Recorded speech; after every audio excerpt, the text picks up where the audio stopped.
Bite कर लेते हैं देखकर लगता है कि age is just a number. Very kind of brand के लिए proper brand Thank you ambassador ji. हमारे सामने खड़े।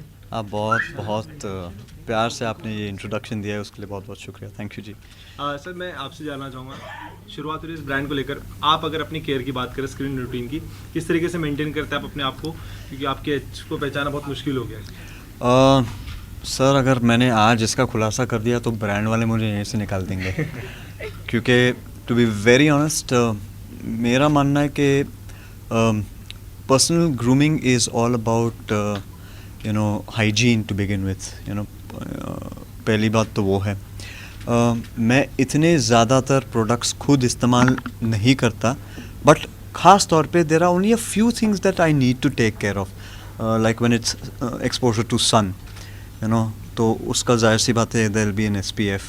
नाउ ऑफ कोर्स जब मैं 14 या 15 साल का था और वहाँ से दाढ़ी आने लगी, और अब जाके अब इस उम्र में मुझे एहसास हो रहा है कि काश थोड़ी मैंने उस समय देख रेख कर ली होती, और उस समय ये प्रोडक्ट हुआ नहीं करता था जब हम छोटे थे, तो ग्रूमिंग के लिए we want really well educated about it. आजकल अवेयरनेस स्प्रेड हो गई है कि मेंस ग्रूमिंग का एक सेक्शन भी है ना, क्योंकि हमारी सुंदरता और हमारे ग्रूमिंग के लिए ज़्यादातर प्रोडक्ट्स हुआ नहीं करते थे।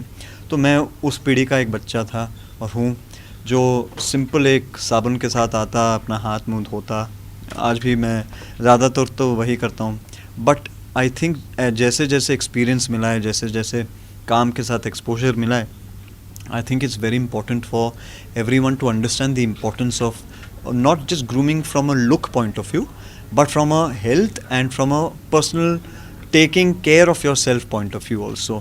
And जैसे बियर्ड सीरम की मैं बात कर रहा हूँ तो बहुत इंपॉर्टेंट होता है, क्योंकि आई डिडंट नो कि under the beard also you can get dandruff, you can get rashes, there are skin problems that you can get.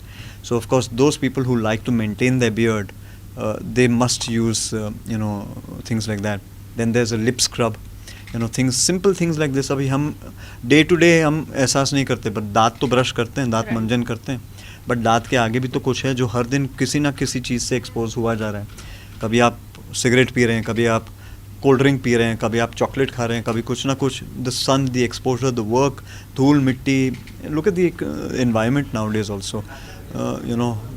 मैं आज यहाँ आते आते मैंने अपने भाई से कहा, ऐसा आज सुबह तो गाड़ी धुलाई थी, है ना, और ऑलरेडी गाड़ी इतनी गंदी लग रही है। तो आप एहसास नहीं करेंगे कि आपके आँखों से आप देख नहीं पाते कि क्या क्या चीज़ें हैं।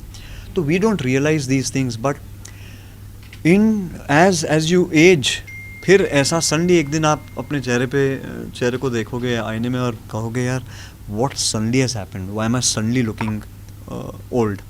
सो I feel that for that it's something that आपको सालों से आपका सेल्फ केयर, आपकी चीज़ों का सेल्फ केयर करना चाहिए। कैसे बचपन में माँ कहती है ना, सर में तेल डाल तो बाल अच्छे रहेंगे।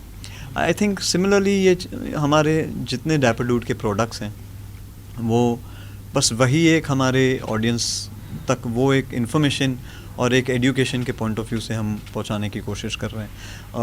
ऑफ कोर्स जैसे आपने इंट्रोडक्शन दिया, वो इंट्रोडक्शन सुन के मैं थोड़ा हिल गया, क्योंकि पहली बात तो बहुत प्यारा था, बट डैपर डूड का ब्रांड नेम ही इतना बड़ा है और इतना स्ट्रॉन्ग है। मैं अपने आप को इस लायक शायद नहीं समझता जितना ब्रांड ने मुझे इस लायक समझा, और उसके लिए मैं बहुत ही उनका शुक्रगुजार हूँ कि इस ब्रांड नेम के साथ मुझे जोड़ दिया है, और बहुत बड़ा ब्रांड नेम है। और I am very humbled that हमारे हिंदुस्तान के जितने भी डैपर डूड्स हैं, उनके लिए मैं एक भाई के रूप में आया हूँ, उनको थोड़ा गाइड करने के लिए। सर आपसे जानना चाहूँगी, रिसेंटली बहुत ऐसे केसेस हमारे देश में निकल के आ रहे हैं जी। रिसेंटली कोलकाता, फिर आप कुछ बताना चाहेंगे, क्योंकि मैनी मोर सेलिब्रिटीज इस पे अपना मैम मैं बस इतना ही कह सकता हूँ, तो मेरे घर में भी एक बेटी है, राइट, मेरी भी एक बच्ची है। राइट, जाहिर सी बात है कि एक पिता के रूप में, एक भाई के रूप में, एक बेटे के रूप में मेरी आवाज़ भी उठेगी, और ऑब्वियसली मेरे दिल में भी दर्द होगा, मेरे आंखों में भी आंसू आएंगे। Of course I have cried as much as the entire nation is crying today, and I'm in full support of all those who are making a big noise about this. This noise, this voice needs to be heard. जी ma'am. Kiran sir, किसी brand से associate होने से पहले आप कोई ऐसी 3 चीज़ें जो रिक्वायरमेंट रहती है आपके लिए तो देखते हैं? सबसे इम्पोर्टेंट तो पहले वो प्रोडक्ट तो मैं खुद ही टेस्ट करूँगा, है ना. मेरा इम्पोर्टेंट वो होता है कि ये प्रोडक्ट को अगर मैं, पहली बात तो क्या मेरे साथ ये रेजनेट होता है, क्या मैं ऐसे प्रोडक्ट्स खुद इस्तेमाल करूँगा, क्या मैं वाकई में इसका प्रवचन करूँगा, will I go and talk about this, should I go and promote this. जाहिर सी बात है वापस कि ऑफ कोर्स कि अगर मैं इस्तेमाल कर रहा हूँ तो मैं ज़रूर अपने दोस्तों तक वो पहुँचाने की कोशिश करूँगा. नॉट नेसेसरली कि वो चीज़ आपको पसंद आए या ना पसंद आए.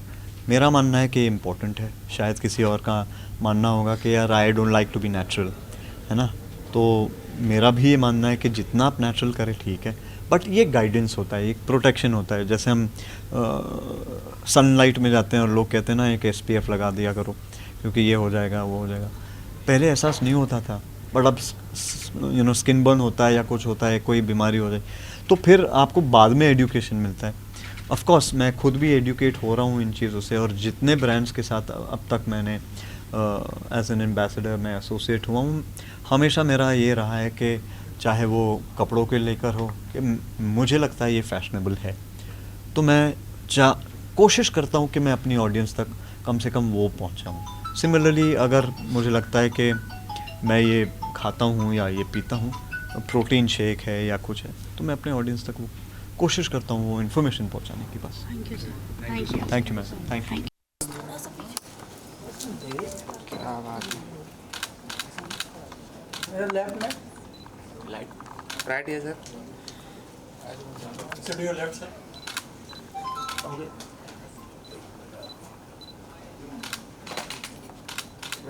सही था. Centre low.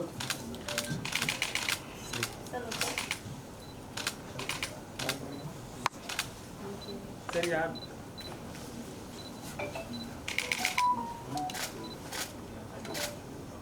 थैंक यू जी. सर